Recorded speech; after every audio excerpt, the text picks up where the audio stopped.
Okay, you have a homework assignment that's due on Thursday, and then we're going to talk more about evaporation today, continue that discussion with a few examples. So like I was saying, there's a lot more points still to be earned for the semester, and so don't get too discouraged if the grade wasn't as high as you'd like, because hopefully it will improve as you have more chances to take another exam.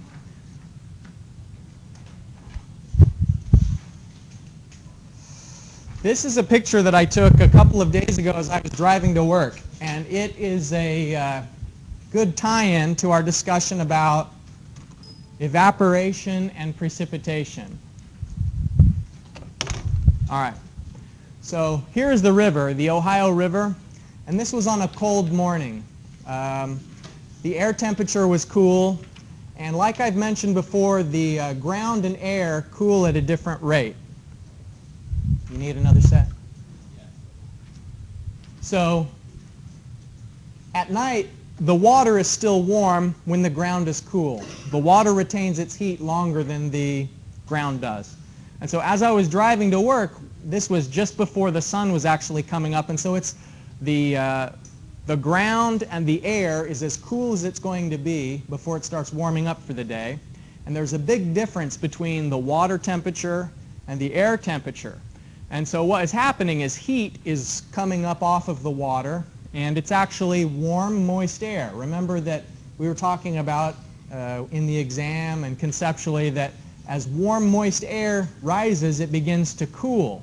And so you can see this line of clouds that follows the river. It's not a coincidence that there's a thin line of cloud immediately above the river, because the warm, moist air that was coming off of the river was rising, and as it did that, it cooled, and very quickly the air became saturated with water vapor that began to condense. And so I think this is a great sort of visual representation of what happens during evaporation and as condensation occurs prior to precipitation. We looked at a couple of different figures like this previously that's showing radiation that comes in from the sun and where it goes. And it is the sun that drives the hydrologic process. It's the sun that drives evaporation, and so the whole hydrologic cycle is powered by incoming radiation. Now, I pointed out before that incoming radiation, 100% of the incoming radiation is emitted back into space, and incoming radiation has to equal outgoing radiation, or else there would be an accumulation of energy inside the Earth, and if energy was accumulating, then the temperature would be increasing very rapidly. And there is a small net increase in temperature over the Earth. Everybody's heard about climate change, but that's on the order of 1 or 2 degrees Celsius over a decade, and so it's very slow compared to if there was not 100 units of solar radiation coming in and 100 units of solar radiation coming out. I think that climate change is real. There's plenty of evidence, and all the credible scientists agree that climate change is occurring and that it's the result of human activity.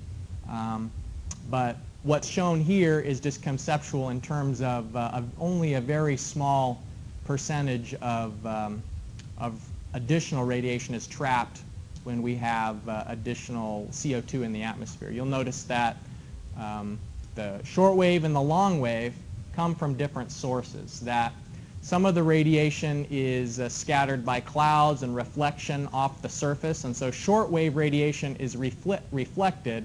Long wave radiation is emitted after it's been absorbed.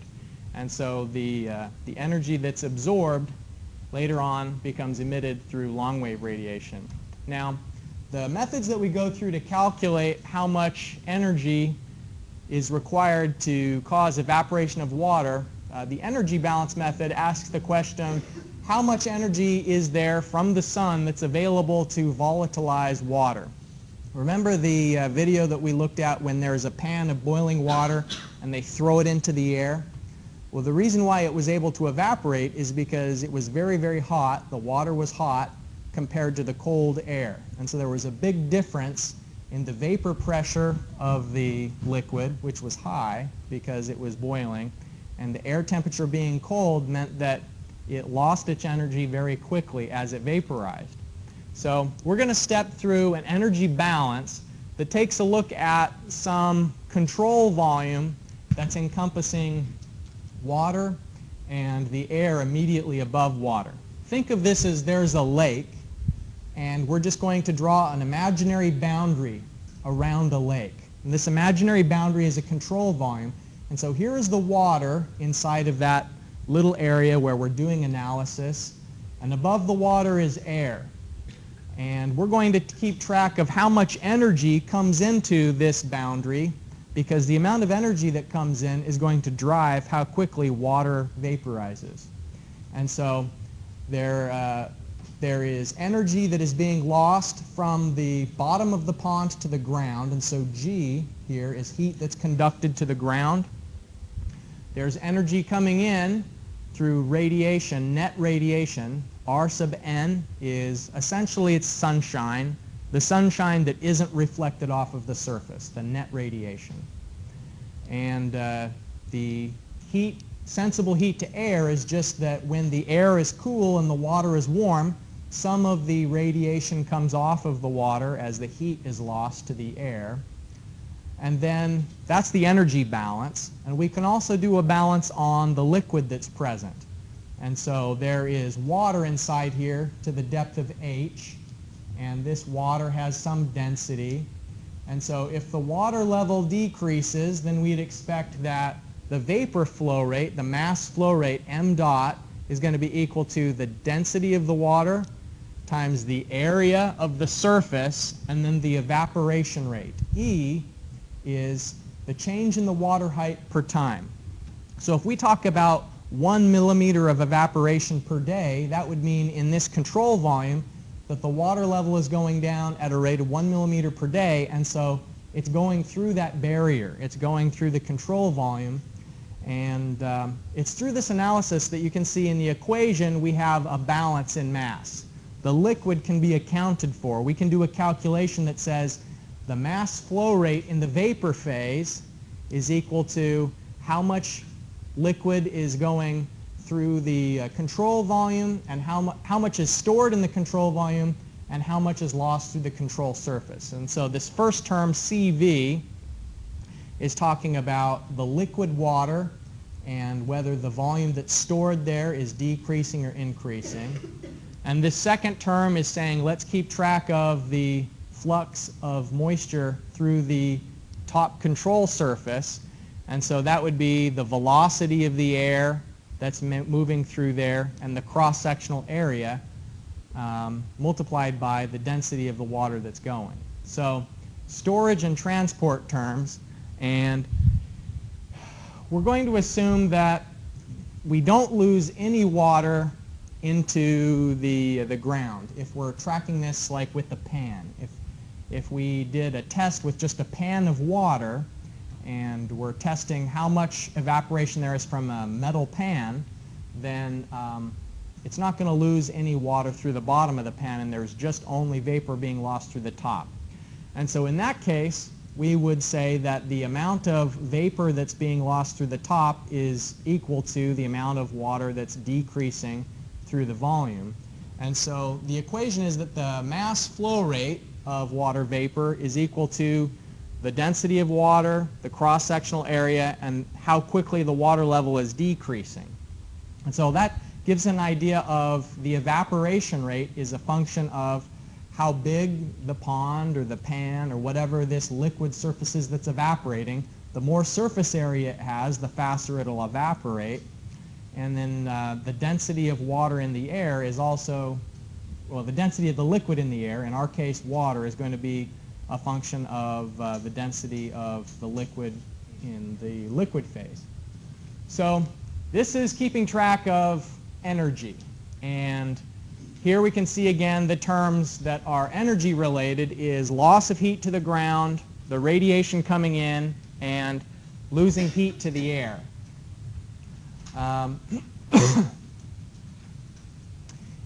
If we keep track of the humidity of the air, which is the mass of water relative to the mass of air, the specific humidity, you can now see that there is water in the air above the liquid. So this is all water, and there's air, and it may be fully saturated with moisture right immediately above the surface. But the further away you get from the surface, then the relative humidity decreases as you get further away from the surface of the water.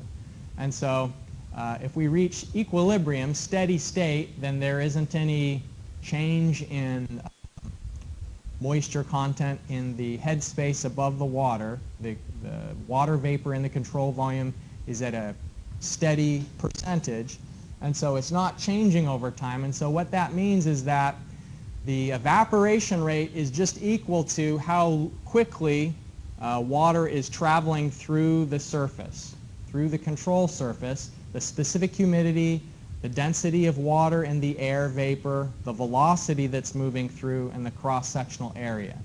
So in the book, it goes through this procession of equations and defines the evaporation rate for you in terms of the density of the water, the cross-sectional area of some pan, and how quickly the air is moving across the control surface. So this is actually starting to now look at how much energy is coming from the sun and how much energy is needed to evaporate water. And what it does is it takes a look at what's called the latent heat of vaporization, how many joules of energy are required to volatilize a kilogram of water, looking at how much energy is actually in the water at a certain temperature, and then the amount of radiation that's available from the sun. And so this is the rate of energy being transferred into our control volume over time. And it says that the energy coming in, this radiation from the sun, R sub n, is being lost to emission from the water surface and flux into the ground. Now, the net radiation isn't just the radiation that's coming in. The first diagram that we looked at today, you noticed that there is some reflection. Some of the radiation is reflected off the surfaces, some is scattered by the clouds. And so when you look up radiation data, sometimes it tells you the radiation that's actually coming in from the sun rather than the net radiation that makes it to the water. This term alpha is called albedo, and it's talking about the reflectivity of a surface. And water has a certain albedo that you can look up, and it varies as a function of temperature and the clarity of the water and so on. But the net amount of radiation that's absorbed by water is partly a function of how much radiation is coming in and how much is being emitted by the water itself. So the accumulation of radiation is what can drive the water to evaporate. And this diagram shows that there's some incoming radiation, some is reflected, some is emitted, and the net is the difference between all of those terms. So the accumulation of heat inside of the control volume can be calculated with data that you get from sunshine radiation measurements. In the homework, I asked you to look up some solar radiation data in New Mexico, and the reason being that we're going to use that radiation data to do calculations on evaporation. The evaporation rate is related to how much radiation, net radiation there is, the latent heat of vaporization, and the density of the water. So that seems like really abstract, and now we're going to start solving problems. But the reason I went over it is I wanted to let you know that the main considerations that we're looking at is how much sunshine is coming in and how much energy is being consumed by the water in order to get it from the liquid phase to the vapor phase. So this is an example that talks about a big lagoon near Dubai in the UAE. Mm-hmm.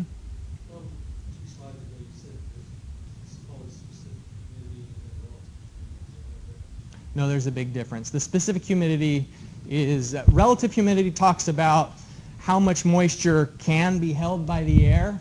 Specific humidity, man, now that we've got two of these, I'm always confused which is the right one.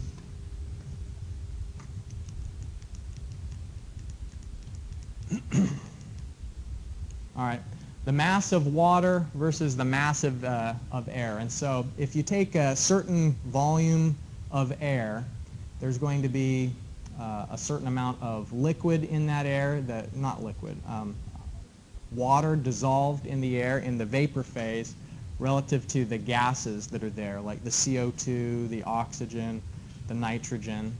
So relative humidity it's a percentage of how much could be held, how much moisture can be held by the air at a certain temperature, whereas this is just a ratio of water to air. That's right. That's right. Okay. So this is a place over in the Middle East that has a lot of evaporation because it's very sunny there and very warm. Those are the things that will encourage evaporation. It tells us in the problem statement that we have incident radiation of 978 watts per square meter. That's the incoming radiation, not the net. We're going to have to calculate the net radiation. We've got a value here for the water temperature. We know the air temperature, and both are required because the difference between the water temperature and the air temperature in part drives the rate of evaporation. We're given the relative humidity and the wind speed. So what we've been looking at so far is just accounting for the energy that's available, and we'll calculate the evaporation rate in millimeters per day using what's called the energy method. Okay, so first of all, alpha of 0.35 is going to tell us how much of the radiation is reflected. There is something called the emissivity of water. It says on the slide there that it's 0.995. The Stefan-Boltzmann constant, 5.67 times 10 to the minus 8 watts per meter squared, kelvins to the fourth. And the temperature of the water, 26 degrees Celsius plus 273.15. We need to know it in Kelvin. It's 299.15 Kelvin. Now, the first thing we're going to calculate is how much radiation is emitted by the water. And it turns out that the radiation that's emitted by the water is equal to, it's a function of how warm the water is. And so this is the long wave radiation that's emitted. This isn't the component of radiation that's reflected. This is the emitted component. Okay, so 0.995 times 5.67 times 10 to the minus 8 watts per meter squared, Kelvin to the fourth. And then the temperature in Kelvin, 299.15 Kelvin to the fourth. So this water is going to be emitting 451.8 watts per meter squared. That's how much energy is coming off of the water just because of the temperature that it is, long wave radiation that it's emitting. So now the net radiation, R sub n is Ri 1 minus alpha minus Re. Okay, so 1 minus alpha is going to tell us the fraction of the radiation that isn't reflected. This term, alpha accounts for the reflection. R sub E accounts for long wave radiation being emitted, where R sub I is incoming radiation. We'll finally be able to know how much radiation is actually available to drive evaporation. Okay, so 978 watts per meter squared is how much comes in. 1 minus 0.35 accounts for reflection, and subtracting 451.8 watts per meter squared. So that means that there is 183.9 watts per meter. That's how much energy is available to do the work of making the liquid water go into the vapor phase. Of the 978 that's coming from the sun, only 183 is available to do the work. because of reflection and emission. Okay, now we need to calculate the latent heat of vaporization. So latent heat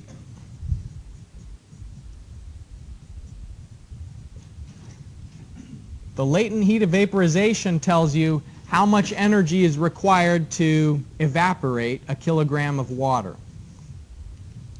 Okay, and the formula that we have for that, L sub V is equal to 2.501 times 10 to the 6th minus 2370 times T. So it's a temperature-dependent property.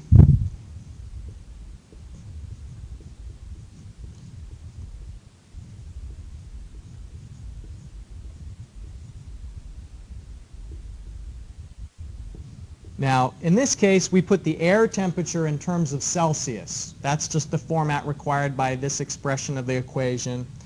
We get that it's 2433, 455 joules per kilogram. So that's how much energy is required to evaporate a kilogram of water. That's a lot of energy. By the way, a joules per kilogram, that's the same units as if we had watt times seconds divided by kilogram. If you carefully keep track of the units, I wanted to mention that because things will cancel out eventually. Now, for a water density of 996.3 kilograms per cubic meter, and that is based on the temperature of the water. We're told that the water temperature is 26 degrees Celsius. So for that being the density, the energy method says that the evaporation rate depends on the net radiation,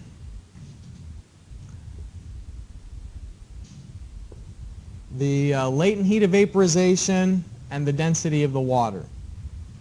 So there's 183.9 watts per meter squared. That's how much energy there is to evaporate the water. And then we have 2433, 455 watt seconds per kilogram. How much energy is required to vaporize a kilogram of water. And then we know the density of water is 996.3 kilograms per cubic meter. So the evaporation rate is 7.58 times 10 to the minus 8 meters per second. Let's convert that into a length per day. So if we have 7.58 times 10 to the minus 8 meters per second times 86,400 seconds per day times 1,000 millimeters per meter, then that is 6.55 millimeters per day.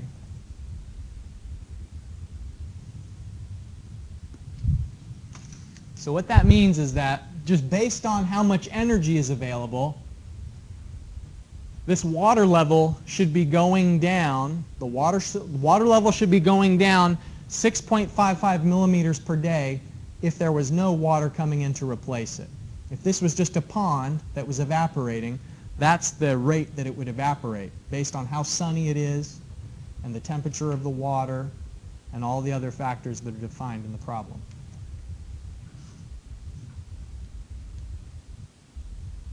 So there's some information in the problem statement that we haven't accounted for yet.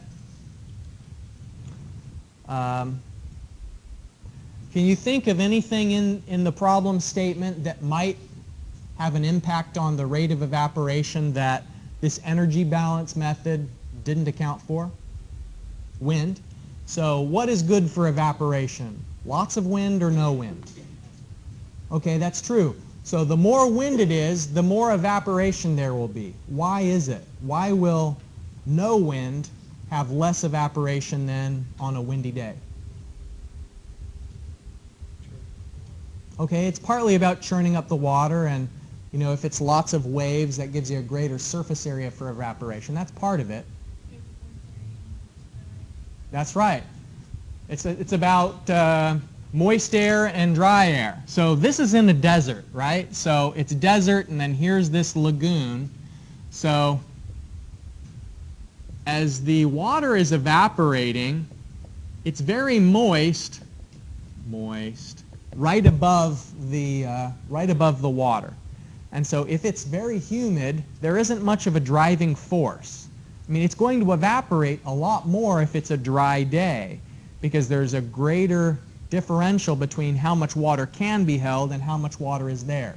So if it's zero wind, then there's not much of a driving differential to cause evaporation. But now if the dry air is blowing through very quickly, then that's able to transport the moisture out of the way, and it's not only just about the energy that's there, it's partly also about transport. And so this first approach that we looked at is called the energy term, the energy approach, but there's also the aerodynamic method, which says instead of looking at energy, let's look at humidity of the air, let's look at wind speed, and the gradient between how much water is in the air and how much water could be in the air. And this is something that's true in almost all environmental systems, that the bigger the gradient, the faster some rate of reaction will occur. And there's an analogy if you think about how hungry you are and how quickly you eat. You start eating very quickly, you eat a lot at first when you're at the beginning of the meal, but then you slow down when there's a smaller difference between how much space is in your stomach and how much space there could be in your stomach. So the analogy there is that when the air is very dry, evaporation rate is quickly, because the water, there's a big difference between how much moisture could be in the air and how much is at the start when it's very dry. So if it's windy, then that moves in dry air and it increases the rate of evaporation. This figure on the left is showing that usually the wind elevation is higher the further away you get from the surface of the water, and so where you measure the wind speed is important. In the problem statement, it says that the wind is measured 2 meters off the air, so about head height, and down at the bottom, the wind velocity goes to 0 because of the no-slip condition, which we learned about in fluid mechanics, that says that two liquids can't slip over each other. I'm sorry, a liquid can't slip over a solid surface with 0 friction. That actually, because of the shear forces, that the velocity of the liquid at the interface of the solid, or in this case of the interface of the water that's below it, those two liquids or surfaces will have the same velocity. And so there's also the air temperature to account for, and as the air temperature decreases, the relative humidity goes up. And so wind there again helps us to promote evaporation, because otherwise the water will become saturated, the air will become saturated with water very quickly. So these are just all trends having to do with the rate of transport, how quickly we're moving the moisture away from the surface and providing dry air. Now these are some of the equations that we're going to use and the definitions for each. We have to have a characterization of the wind velocity at some elevation. It's helpful to know the roughness of the water, and so the height of the waves comes into play, and that's important because it tells you a little bit more about the surface area that's available for evaporation. Also, what comes into account during the aerodynamic method is the air pressure and the vapor pressure of the liquid relative to the air pressure. So relative humidity is coming in here when we calculate the ambient vapor pressure of the liquid. So the same example, now we're going to account for the humidity of the air We know the wind speed. We've got a little bit of time, and I've got a lot of things to hand out to you. So what I'll suggest is that I'm going to stop talking and give you a chance to work on this independently or get together with a partner and try and find out with the equations that are here. And I've put them in order for a reason. You go from top to bottom. Start off with the temperatures. And this, the T that it's talking about here is the temperature of the air. So substitute in the air temperature, and you can find E sub AS. Then with the relative humidity, you find the vapor pressure of the air. All the definitions for the variables are on the previous page. So go through and calculate the evaporation rate, and you'll have the same units of millimeters. Ultimately, I'd like to get it in terms of millimeters per day. When you do it here, it's going to give you units of meters per second, E sub A. Evaporation rate will give you, let me just double check.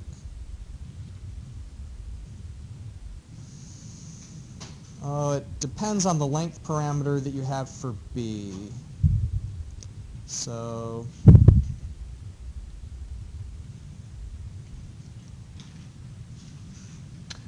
yeah. So B, as it's with the 0.102 that's specified here, this coefficient, it gives you automatically the vapor transfer coefficient in millimeters per day, and so here EA will already be in millimeters per day, so there's no separate conversion required for that like there was in the previous step. Okay, so what? Yeah, E to the power of.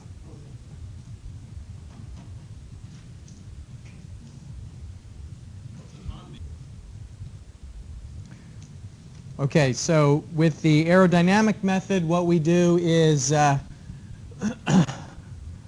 calculate the vapor pressure of the air, accounting for the relative humidity. We get E sub A is 2141 pascals. Then with the B parameter, we look at the wind speed at some elevation above the water surface. So the wind speed is 2.7 meters per second. At an elevation of 200 centimeters above the surface, when the wave height is 0.03 centimeters. That's just the roughness of the water with the ripples.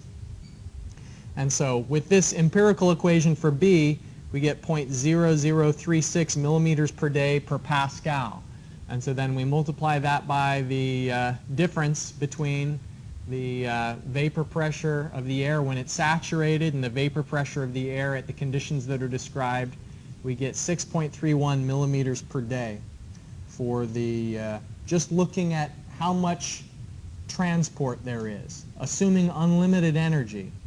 If there's enough energy available and you're just limited by how quickly you're moving the moisture out of the control volume, the air above that control surface, then this tells us what the rate of evaporation will be based on the aerodynamic method. So when we were looking at the energy method, we assumed unlimited transport. And when we were looking at this aerodynamic method, we were assuming unlimited energy. And that's not ever going to be the case, that you've got unlimited transport or unlimited energy. And so there has to be a combined method that accounts for both. And in the combined method, we're going to say that we have to look at both how much wind, the relative humidity, and also the radiation aspects of it. And so this is how the combined method takes them into account. It's sort of a weighted average that has both energy. You can see the evaporation rate due to the radiation that's present, E sub R, and the evaporation that's due to the aerodynamic transport, E sub A. And the terms that we're going to have to use is the gradient of the saturated vapor pressure curve, this delta term, and then a gamma term that's referred to as the psychometric constant. And a typical psychometric constant that we'll use for gamma, 66.8 pascals per degree Celsius. But the gradient of the saturated vapor pressure curve depends on the temperature of the air and E sub AS. Now another way to do it is called Priestley-Taylor. And in Priestley-Taylor, instead of calculating both E sub A and E sub R, what Priestley-Taylor says is that you can approximate the overall evaporation rate just by multiplying 1.3 times this expression and then multiplying that by the evaporation rate that's determined by the radiation that's present. So let's just, with our remaining time, take a look at what the answers are for the combined method. So in the combined method for this problem, combined, we would need to calculate delta, and delta is 4098 times 3893 divided by 237.3 plus 28.5, and that's squared. So delta is going to be 225.8 pascals per degree Celsius. And the psychrometric constant that we have is 66.8 pascals per degree Celsius. And so E, I'm going to erase all of this. The combined evaporation method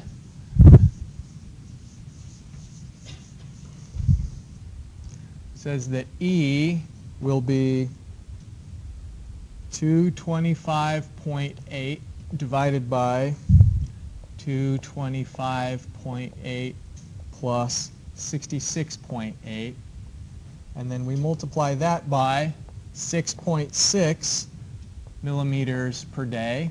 That was the value that we got when we were doing the E sub R method, plus now we've got 66.8 divided by 225.8 plus 66.8 times 6.31 millimeters per day. So the overall E is going to be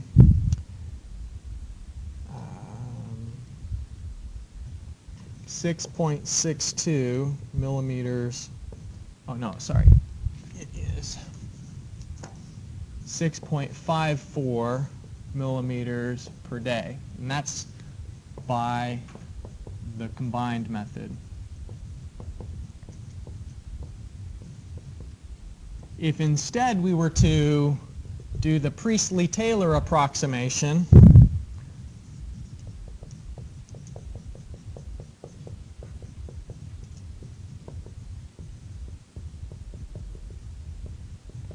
in that case, then we simply have the evaporation rate is determined by 1.3 times 225.8 divided by 225.8 plus 66.8 times 6.6 millimeters per day, and then we get 6.62 millimeters per day is the approximation by Priestley-Taylor. So they're relatively close. We've run out of time, so we won't be able to talk about evaporation pans today, but I don't think you had anything related to evaporation pans in the homework. What we've gone over today should be sufficient for solving the homework. Remember to get that site, that data off the site. What you're essentially having to do is look at over a one-day period how much evaporation is there during that entire day. So you'll be going through these calculations with a spreadsheet and doing it row by row to find out in each hour how much evaporation there is. So I'll see you in class on Thursday. Stop by during my office hours or send me an email if you've got questions.